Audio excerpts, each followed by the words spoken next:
Hello. Our topic is about coastal erosion in the Great Lakes.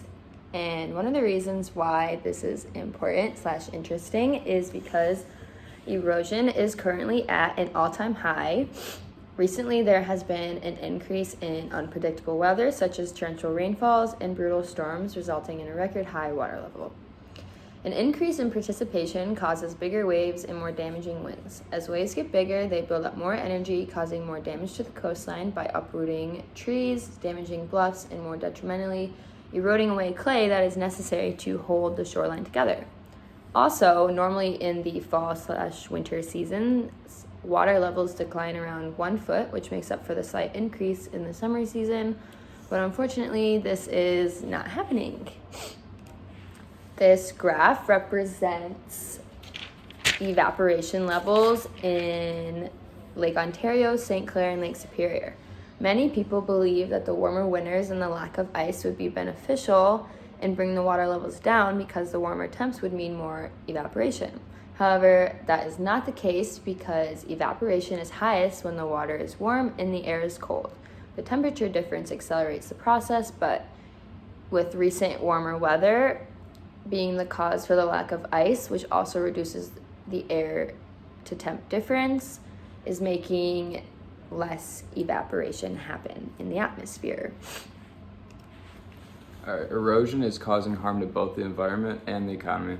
Hundreds of millions of dollars have been lost by the 40 million people and by the many industries vital to our economy that are located in the Great Lakes Basin. The state of Michigan generates more than $955 million in coastal tourism income, $3.9 billion in recreational boating revenue, $2 billion from recreational fishing, and $140 million from kayaking and canoeing tourism. Without the lakes being as pristine as they are, the amount of money that these companies make will go down. Clay is also a crucial part of keeping coastlines stable, but once it's gone, it is irreplaceable. Clay is important because it holds much of the shoreline together. Also, when clay levels go down because of erosion, the lakes will become deeper, which will result in bigger waves, and it will make erosion worse than it is.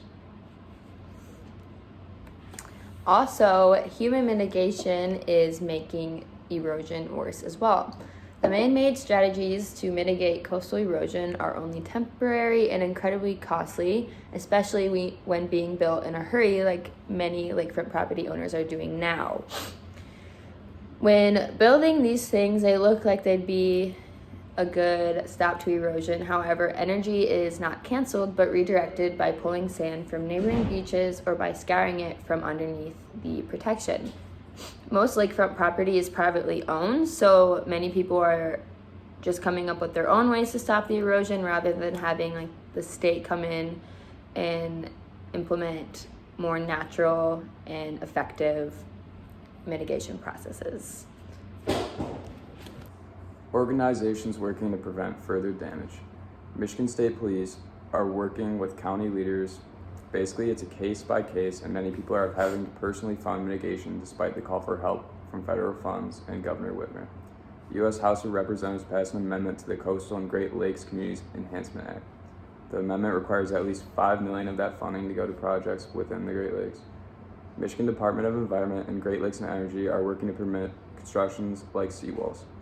The Michigan Natural Shoreline Partnership is a collaboration of state agencies, academia, nonprofit organizations, and private industry. Some key points to take away from the presentation are that humans are actually making the erosion problem in the Great Lakes worse because we are accelerating climate change, which is negatively affecting the winters in the Great Lakes, which help maintain the water levels naturally through the ice and evaporation processes.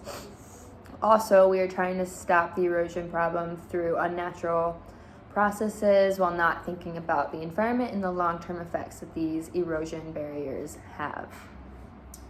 And then the Great Lakes are important because they hold 20% of all freshwater in the world, and they give jobs to 1.5 million people. Thanks for listening.